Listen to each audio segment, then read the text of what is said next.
Well, good morning, everyone. It's really nice to be here. Here we are after Labor Day, both in Canada and the US, on our usual Tuesday morning success circle called Being Your Own CEO. Really nice to have the participants in the green room. Thanks, everyone, for joining. I see that there are a few new people who have indicated that they were either going to participate or watch, and so I thought it would be a really good idea for me to review what we're about. I don't do this every week because all of us in the green room here have been in this group for quite some time, and we do know what it's about. But so the purpose of this Success Circle is to provide a forum for giving and receiving feedback, uh, giving and receiving support, for sharing information, providing encouragement to one another, all of those great things. And we meet on a weekly basis at this time, sometime around 9 o'clock. We're a little bit late beginning this morning. My name is Lowell Ann Fulsang, and I've been in business since 1996, helping people get to where they want to go. So, and we've been doing this Being Your Own CEO Hangout Success Team, Success Circle. Oh gosh, it must be about a year and a half now.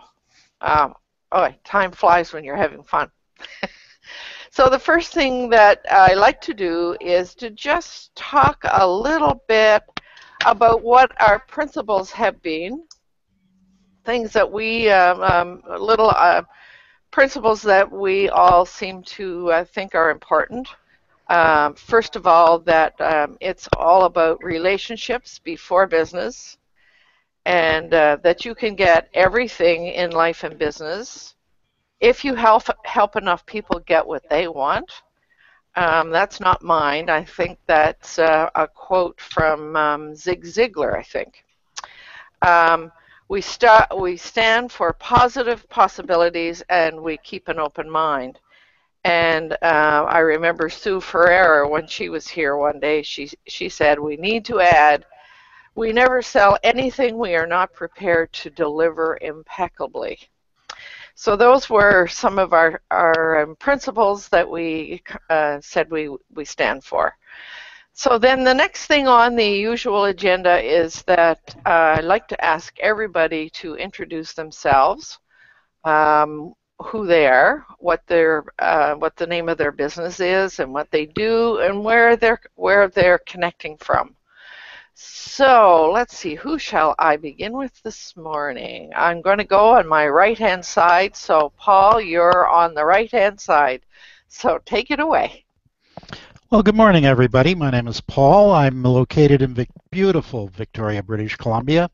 For those of you who don't know where that is, it's a little island about the size of the UK that sits off the west coast of Canada, just above the city of Seattle. My business is called For More Buyers, and I help people get rid of sales breath. I love that. Thank you, Paul. And next is Larry. How about you? I'm Larry Earnhardt. My business is Alchemy Business Consulting, and I help small business owners make their businesses profitable.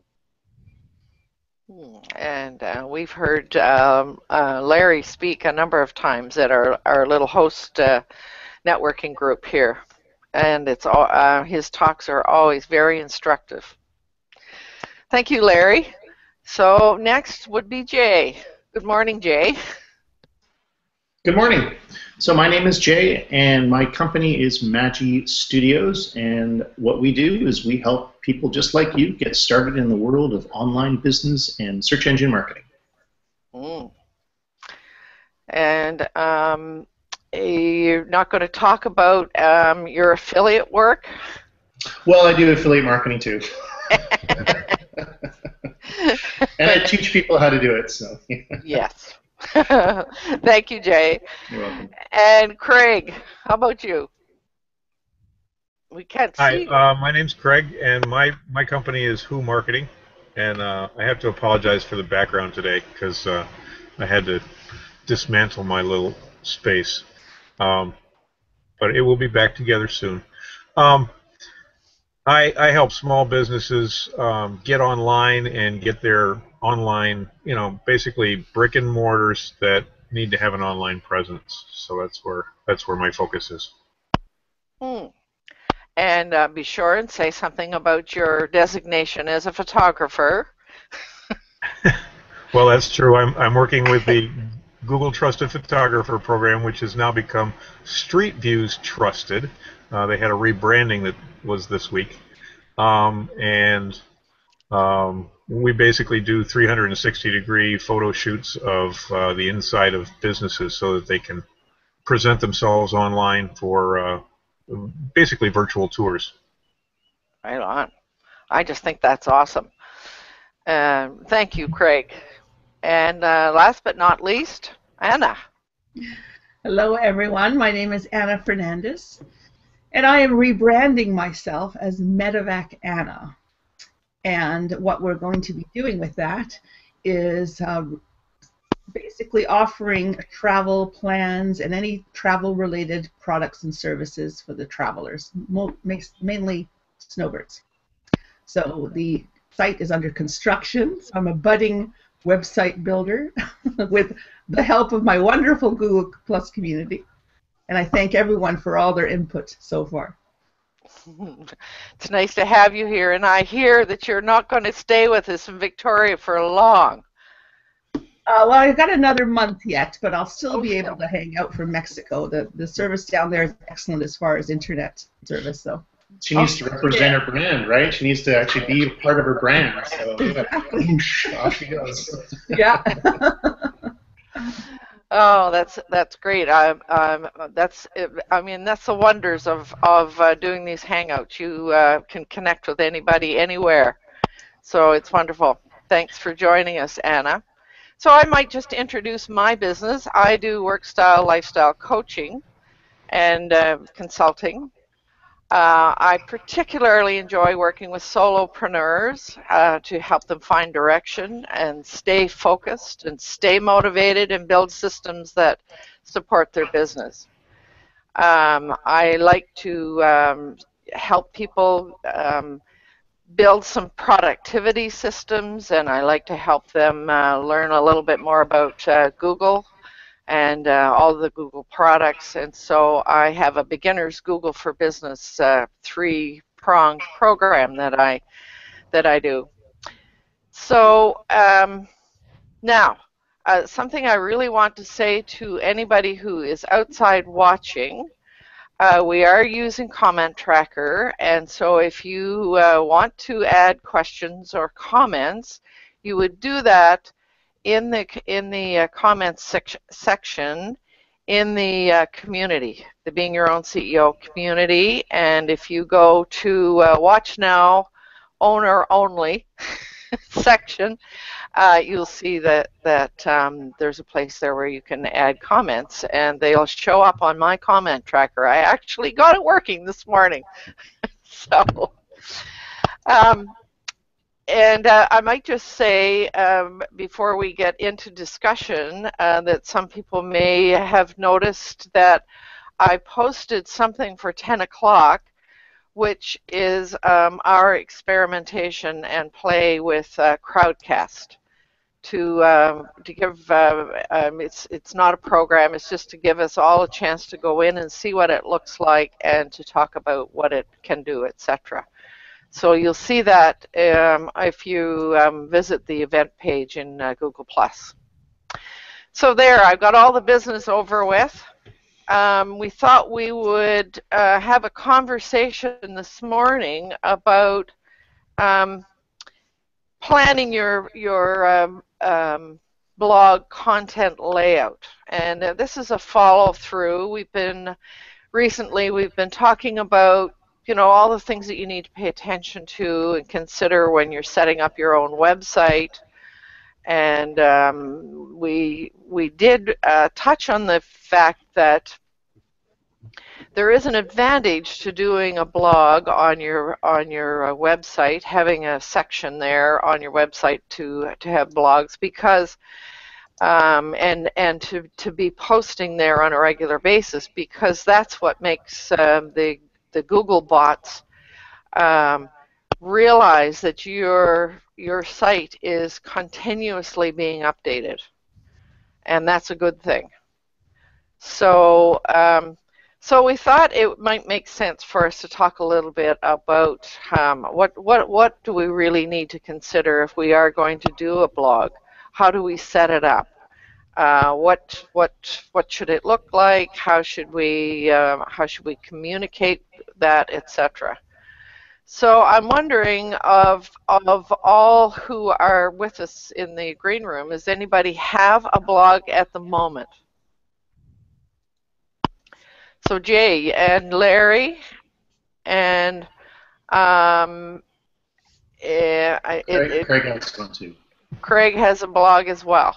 So so what do you think are the key pieces to think about when you're setting up a blog? Anybody? Oh, I'll go.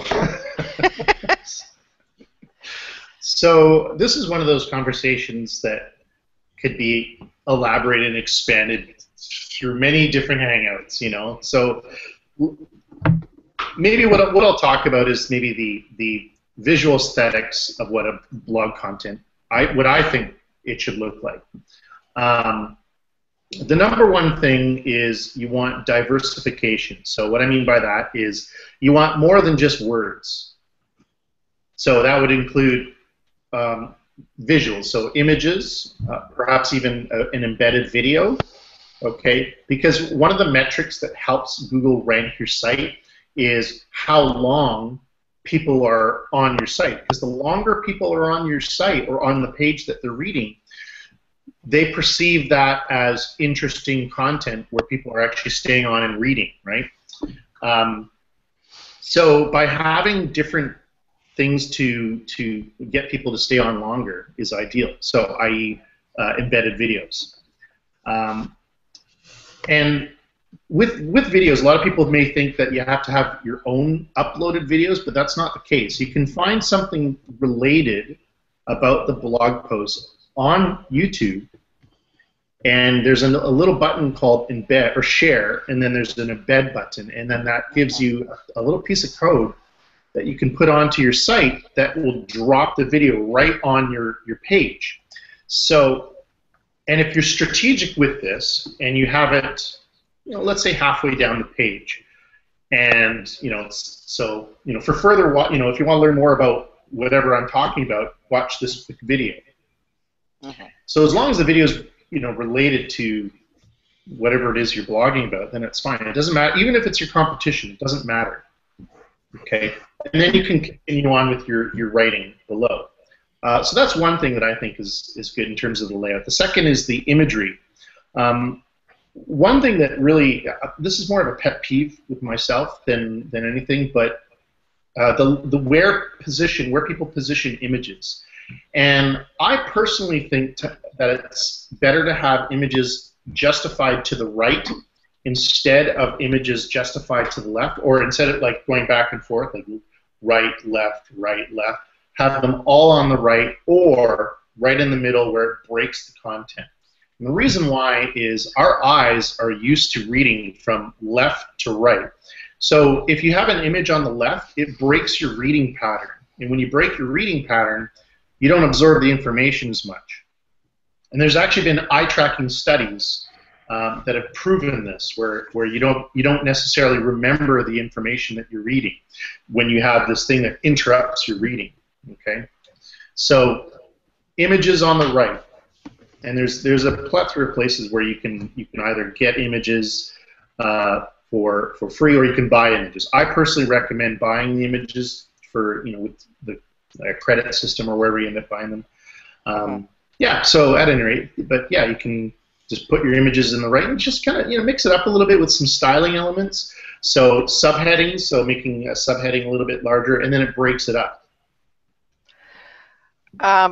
one of the things that we talked a little bit about in the green room last time when we were thinking about this topic was the whole concept of copyright and how important it is. I mean, it's so easy to do a Google image search and go in there and find something that you want to use and lift it off of somebody else.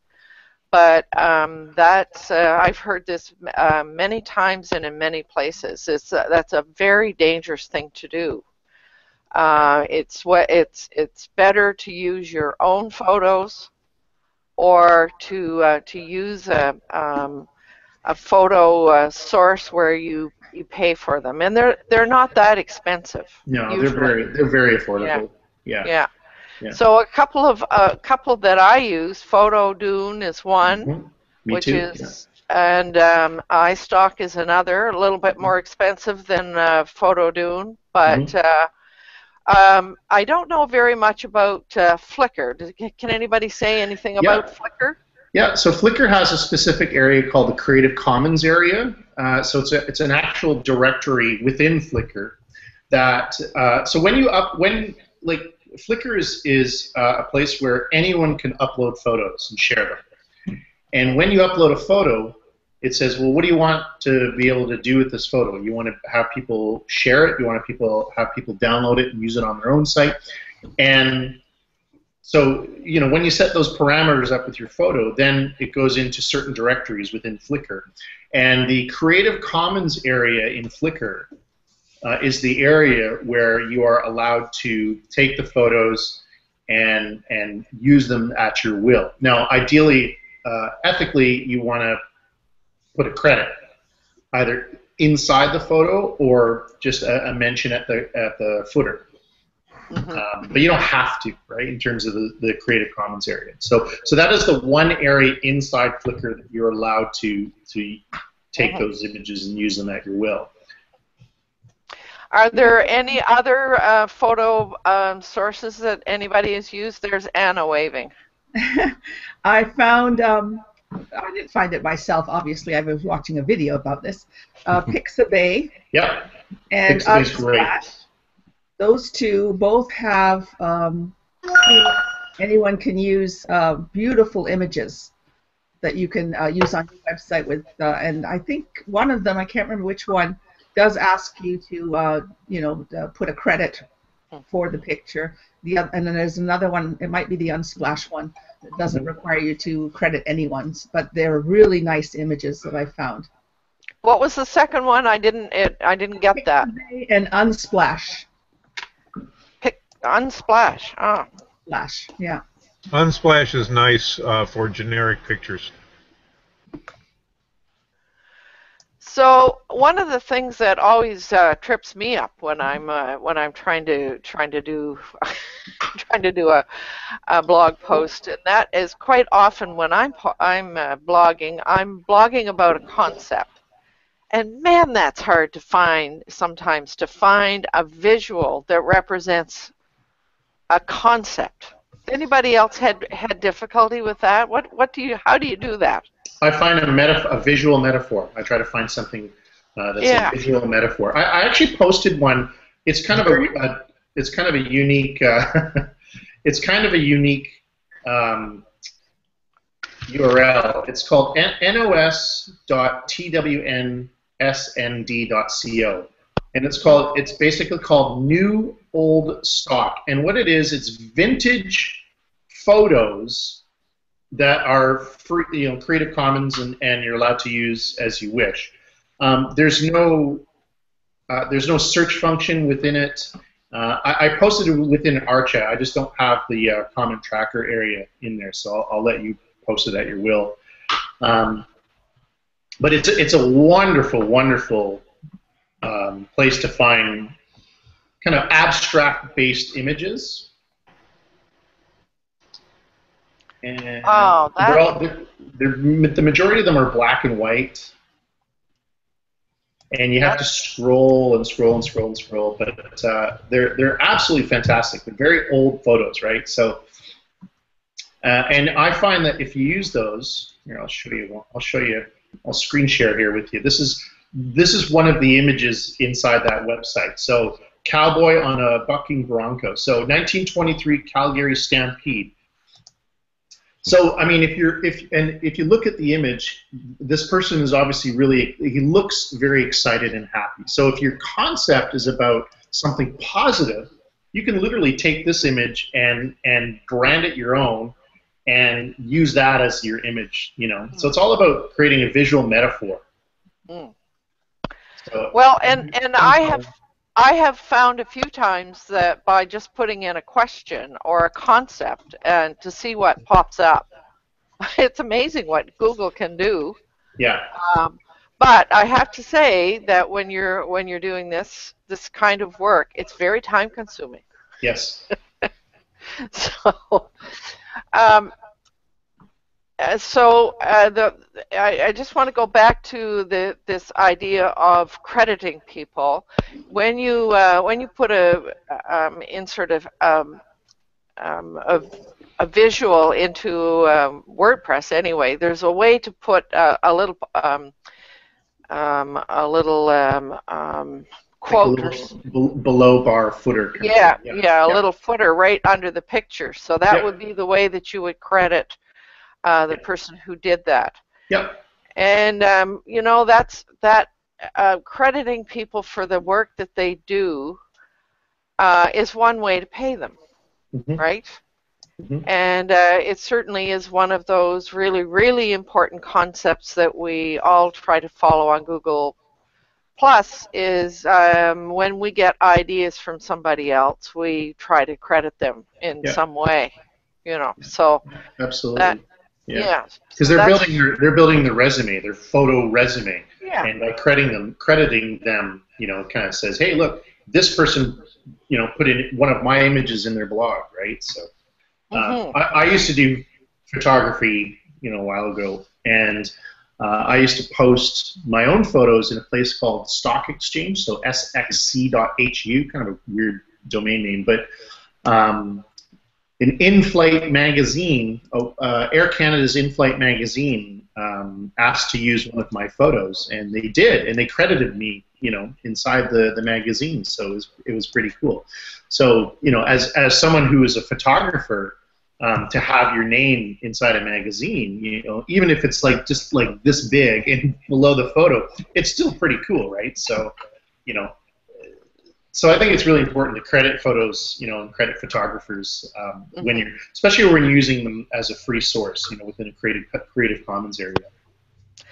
Well, and speaking of giving credit, another thing that I have done numerous times when I've posted a blog, and if I make reference to a concept or a quote that I got from a book, I quite often go to Amazon, pick up the visual from that book and stick it right in there and put a link so that the person who is reading this and wants to go further can go and purchase the book from the author.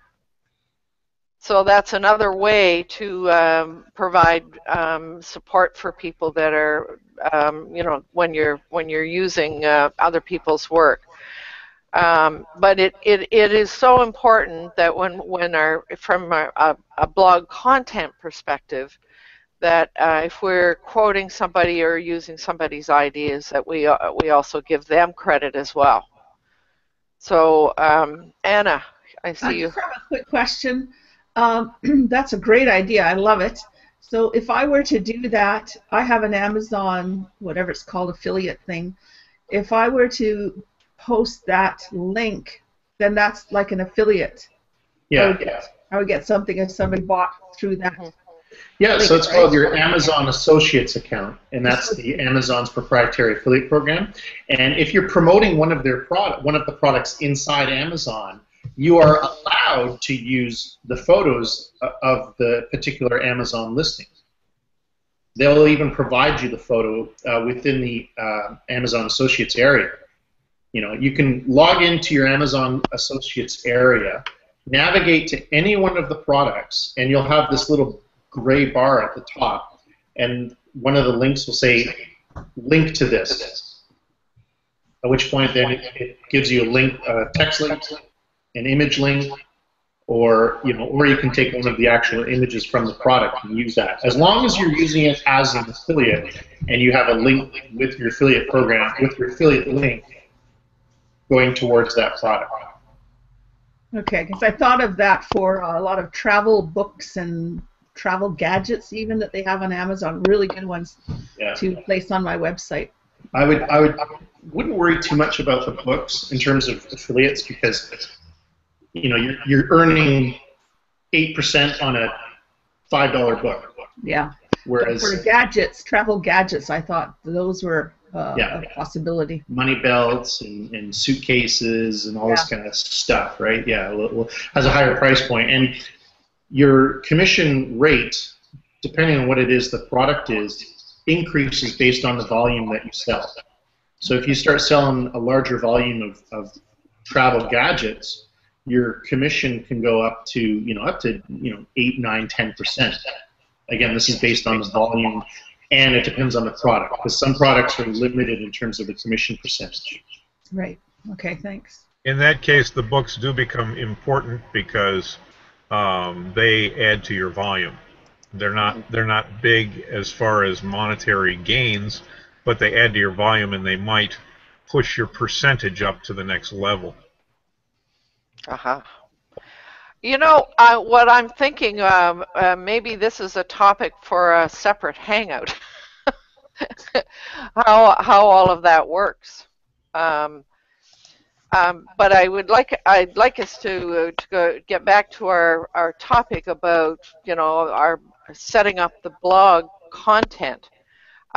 Jay, you mentioned paying attention to the layout in terms of using headers and so forth. One of the things that I learned was the importance of the title itself. Mm-hmm.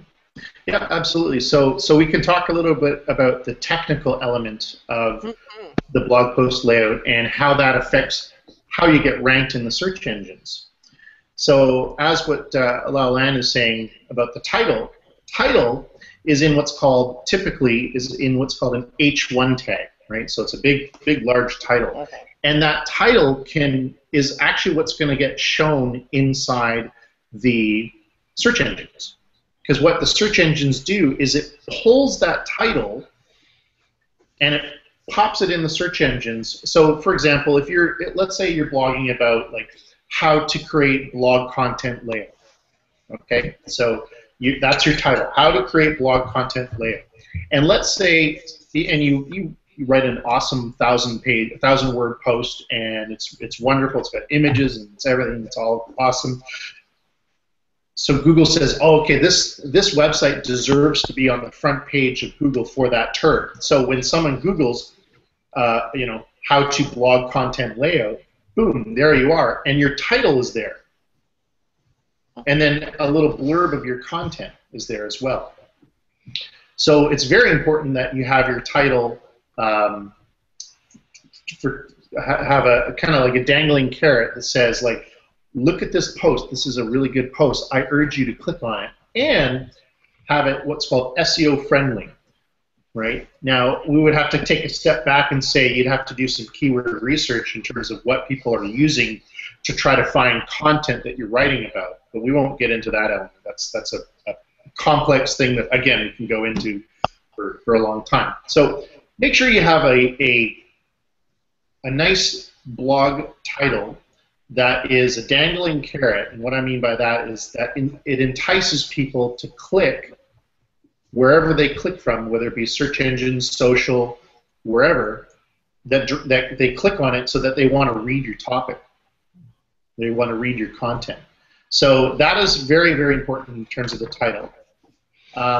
Another thing, inside if you're blogging with WordPress, there's something called the meta description. And what the meta description does is essentially it gives you the opportunity to create an abstract about your blog content. Now, 95% of the time, what Google will do is it'll take, or the search engines, it'll take that meta title and it'll actually put it inside the search engine results. So not only will you have your blog title in the search engine results, you also have your little meta description inside the meta description, or inside the search results. So when you have those set up, it is the best chance that you have to create lots of click-throughs, because you're creating an opportunity where you can have people read the little meta description and go, ooh, that sounds interesting, I'm going to click on that. And it also looks really nice inside the search engines. So blog title, meta description. So the meta description's sort of like a subheading to your title. Yes. Okay. Yeah. Yeah. So, and I can give you a quick visual example of what a meta description would look like. Oh, that's a good idea. All right. I've got you white boxed there, Jay, so if you're showing something, it should come up. White box, is that bad? We used to call it blue box, but then Google went and changed the color of it. It's like, am I on a timeout? No, you're not on the timeout. Okay, good. All right. All right. So what I just Googled, I searched local marketing training. And so these 3 listings are ads, and then this next one is one of my listings here. So it says local marketing training, and then the website name, Affiliate Resources Incorporated. So, and then here, I'll zoom in. This is a meta description. Learn how to get started with local marketing training and where to get the best training for local SEO. So I actually wrote that in my meta description area on the site. Okay, so that goes, hey Google, can you please put this in the in the search engine? So if we click on it,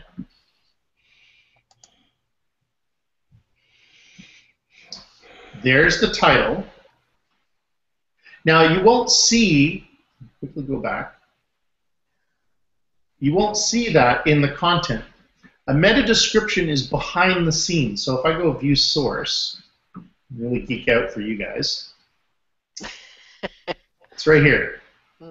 So now that doesn't mean you have to go in the code and make that change. Inside WordPress, there's an area called meta description that allows you to put that description in. Okay, but it's the best chance that you have to make a great first impression for your web page or your blog post.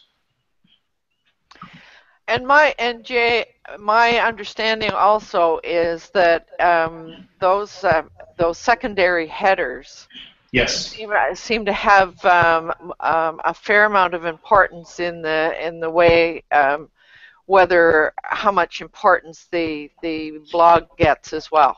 Yes, absolutely. Yeah. So subheadings. So these things, they do a couple things. Let me show you one that's a little bit longer.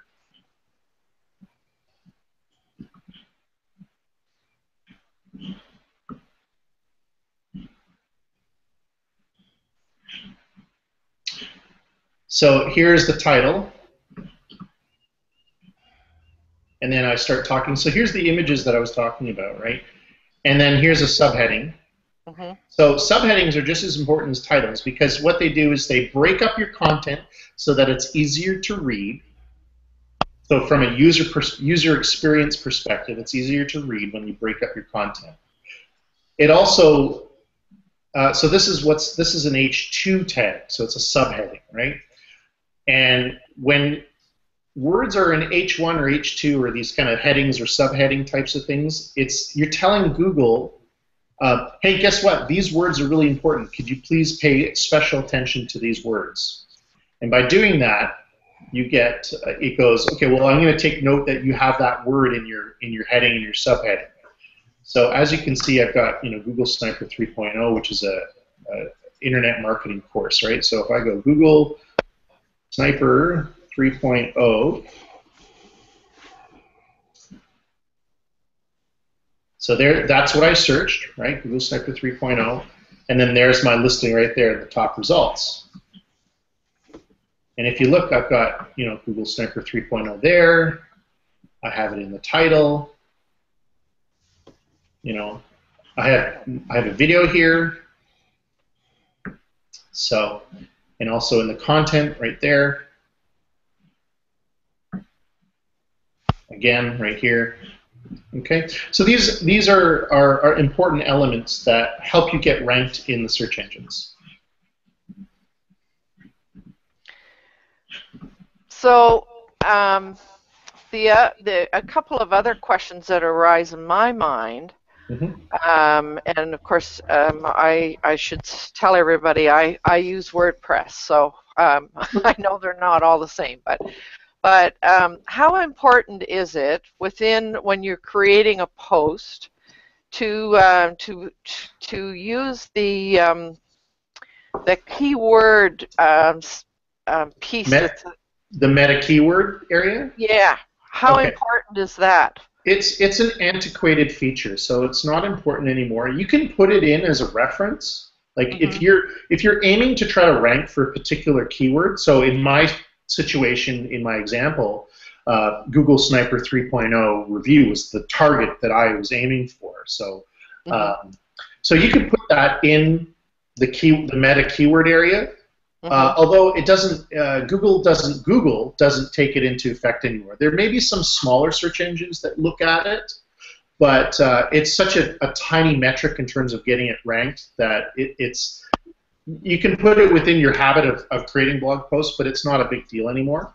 It's more the content that they're looking at, okay, in terms of they're looking at the length of content, the words that are in the content. And as a result, when you target one keyword, when you're trying to focus on one keyword idea, and you write your content based around that keyword idea, what's going to happen is you're going to actually rank for a plethora of other keywords based on the words that you have within your content.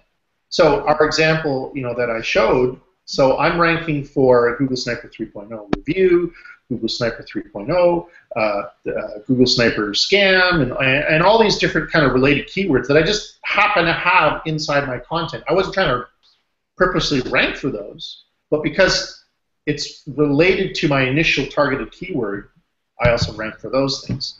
So that's one of the great things about writing blogs, and this is one of the huge benefits of writing blog post content, is that if you focus on a keyword concept and you write around that keyword concept, the words that are inside your content will not only potentially rank for that keyword concept that you're trying to rank for, but also a variety of other keywords.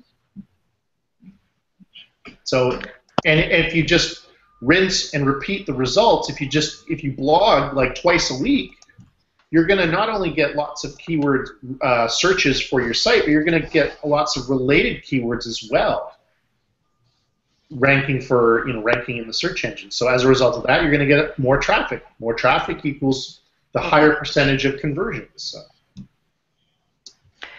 So yeah, so thank you for that, because I do pay attention to that, and then those words show up in a kind of a word cloud, which is kind of neat, because people come to the site can see all the different ideas that have been covered within on the site. Yeah. But so just a minute now. There was one other thing that I wanted to mention about blogging, and it's slipped my mind. So we've just I know. I was gonna say you created a really good quotable quote there. Start writing with a keyword concept. Concept, yeah. Yeah, I like that. That sounds like something we could put up in Twitter, couldn't we? Yeah, no doubt. Yeah. Hashtag. Yeah, right. So, Larry, what about? I know that you do blogs. What are some of the things that jump to mind for you in the way that you post and write your blogs? Well, in addition to what Jay's already said, the content too. You want to tell a story, and you want to catch the reader's attention immediately. So to start out with a long rambling introduction, so that slowly ramps up, might not keep people's attention, especially people who are just surfing and going in and out. So it's sort of like the old way of doing compositions. You tell what you're going to say, then you say what you're going to say, and then you say what you said. Because some people just like read the first line and move on. So you want to make sure your point gets across in the very first line or first paragraph. And then elaborate on it and bring people into your story so that you sort of build from there. And then make sure that you have a point to it. And I know there have been times when I've read what I've written and it's like, well, there's no point here. So you have to go back and redo it. And a lot of my writing tends to be sort of rant-based in a sense, that I've observed something and I'm making a commentary on it. And I find that a lot of it has to do with customer service. And there's a lot of examples of poor customer service out there. So that tends to catch people's attention. Yeah, and I think that's what the premise of blogging is really about, is offering your opinion on your personal experience. And if you don't generate emotion of some kind, which is why the really wacky out there people tend to be very popular. If you're not generating emotion, then you're boring and people just move on. Yeah. So it's easy to be controversial. It's probably a little harder to be very positive and upbeat and generate interest. But mainly you want to get people to read what you have to write, get to the end, and then have them do something. So if you're selling something, you need to have a call to action. If you're promoting a viewpoint and you want people to agree with it, you still want them to do something. Maybe it's just click on your website or sign up for a newsletter or something. But again, there needs to be a purpose for your blog post. Yeah. That is so important, and I'm so happy that you raised that call to action. There needs to be something there for sure. Yeah. I have I intended to raise the question of autoresponders. So that I guess so. The question is, how do you now that you've written the post and you've paid attention to the search engine optimization aspects, then how do you get that out to people? Through autoresponders? Oh yeah, absolutely. So there's you can set up your autoresponder service, such as MailChimp, Aweber, Constant Contact.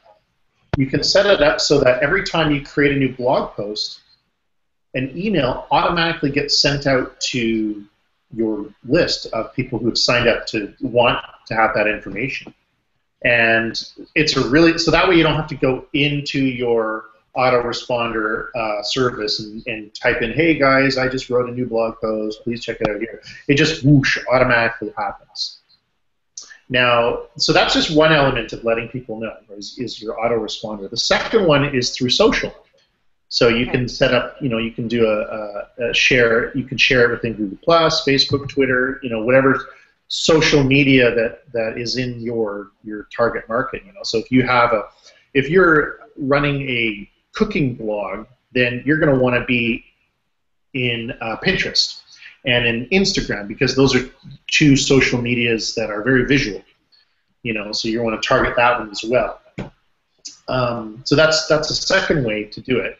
The third way is to let Google know. And there's a free service that Google provides called Google Webmaster Tools.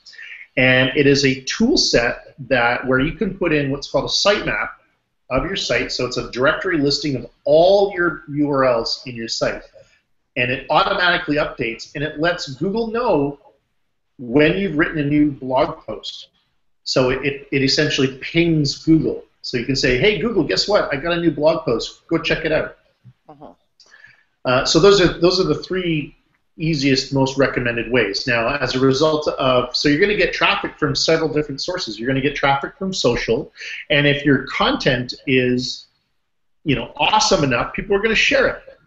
And if you uploaded an image, as we talked about earlier, that image is going to get embedded into the social share, which might get shared. So that's one element. And then the second one is your list. So people are going to directly go to the URL, and they're going to like it. But you know what? They might like it so much that they might share it themselves through your own sharing buttons, within the post. Okay. And then the third one is Google. So, and Google's going to go check it out and go, okay, let's go read the content, and then it's going to look at all the words, and then it's going to base what you want or what you should rank for based on all these little metrics, So, to give you a quick example with the Google Webmaster Tools, I quickly set up something here so you can see the result of that keyword concept here. So this is Google Webmaster Tools. I know it looks pretty scary, but it's actually not that scary. But what I've set up here is I've set up a filter so it shows everything that I'm ranking for the word sniper. So remember we talked about that Google Sniper post. So I'm currently ranking for 567 different related terms to the phrase Google Sniper 3.0. And what Google shows me, it says, all right, well, within the last month, within the last 30 days, people have gone to our search engine, people have gone to Google and typed in the word Google Sniper 3.0, and your website's been seen 1,649 times for that term in the search engines. As a result of that, 215 people have clicked that term because you are in an average position of 2.2 within the search engines. And then, so these are all different keywords that I'm ranking for. So, Sniper X, Sniper Warrior Forum, all these different terms. And that's merely because I had a single keyword concept, and then the related words within my blog post have been picked up and goes, okay, well, this is, we should get this person to rank for this term and this term and this term as well. So there you go. So this is the positive result of all of the different words, right? So I'm sorry. It's been clicked 567 times in the last 30 days. I'm ranking for 160 different keywords for that one post alone. And it shows you the average ranking that you're in, how many people clicked on, that particular term and stuff like that. So, I mean, there you go. That's that's the positive effect of having a keyword concept and writing your content around that keyword concept. Is you get ranked for not only for that one term, but a whole bunch of other related terms as well that people are using to search for your type of content. So what I see from this this example, and I really appreciate that. So many people don't understand how all of this works. So I think your explanation has would be useful to new people trying to figure out what all this means. Yeah. Now I lost my train of thought. Yeah, well, I'm trying to make it as rudimentary as possible so that people can understand the concept of how the search engines work and the concept as to how they rank your stuff, right? How they rank your content and why it's important to blog, and why to have a really good blog content layout. As a result of that, having a good blog content layout with the images and the videos, having the title, having a keyword concept based around your content. That is the positive result that you get. So what I was thinking was what you outlined, I don't know whether you intended it, but there's a kind of a step-by-step process there. Mm-hmm. So when you start with the blog, and then I was thinking about social. Then what you do is whichever social you decide to go to, and I'm thinking of Google Plus right now. Mm-hmm. So what you can do is just put a link there's a bar where you put the link, and so that and you can put some sort of a comment that Yeah, makes like an editorial kind of thing. Yeah. creates a relevance or a context or something. Yeah. And so when the person goes, when the viewer finds that link in Google Plus, they would click on that, and it takes them right back to your website. Yeah. And I that's one thing that I find a lot of people really don't understand. So the important thing is to start with the blog, and Yeah. then work your way out from there. Yeah. Yeah, because I mean, think of Google Plus and Facebook and all these social medias. I prefer Google Plus because the things that you do inside Google Plus affect your rankings inside the search engine. So why go elsewhere? So so the positive effect of that is you get good rankings and whatnot. So I personally like Google Plus. So that's a huge positive effect, right? So yeah. Think of it as like a virtual bullhorn to not only Google, but your audience. It's like the virtual town crier. Hear ye, I just created a new blog post. Thou shalt come and read my posts. Thou shalt talk about it to other people. Thou shalt maybe even share it within other social medias. Right. Of course, in Google Plus, the rule is you post your own stuff a portion of the time, but you reshare and do some other things as well. Sharing is caring. Yeah, absolutely. Yes, absolutely. So now, Paul, I know that you're really our resident expert in LinkedIn. I'm thinking that having a really good blog post has an impact on LinkedIn as well. Okay. Not being a person who blogs, I can add nothing to that comment. Well, I can tell you that if you're in Google Plus and you've signed up for Friends Plus Me, then whatever you post in Google Plus goes automatically to whatever other social networks that you want it to show up in. So, and LinkedIn is one of those. So if I post something in Google Plus, if I post my blog into Google Plus, it then automatically goes to LinkedIn. Anne, can you explain what that is? I've never heard of it. Friends Plus Me. I think it's a Chrome app, a Chrome extension, I believe. I think if you did a little bit of a Google search, you'd find it. And it's free. And basically what you do is you just basically, and it's specifically for Google Plus. It works from Google Plus out into the other platforms. Oh, good to know. Thanks. Yeah. So again, I just want to emphasize how important it is to have an active blog on your website, and the possible ripple out that you generate when you do that. So and also just a little reminder that if you're using Constant Contact or any of those other autoresponders, the people on your list who have subscribed to your blog are going to be the people who receive an email or a message that says that you've just posted a new blog. So just to round that off so that people understand. So I'm looking at the time, and oh my goodness, it's 6 minutes after. So we've got the other little session happening shortly. So I invite everyone, when we leave here, to at least drop by and have a look inside the crowdcast, just so that you get a sense of, and a feel for what it's like in there.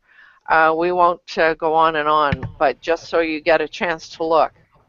So I think we're going to close now. It's time to wrap up today's conversation. I want to thank everyone for being here. And just to give you a little reminder to please join the Being Your Own CEO community. You'll find lots of resources and great conversations in there. And an invitation to be sure to contribute what you're doing in there.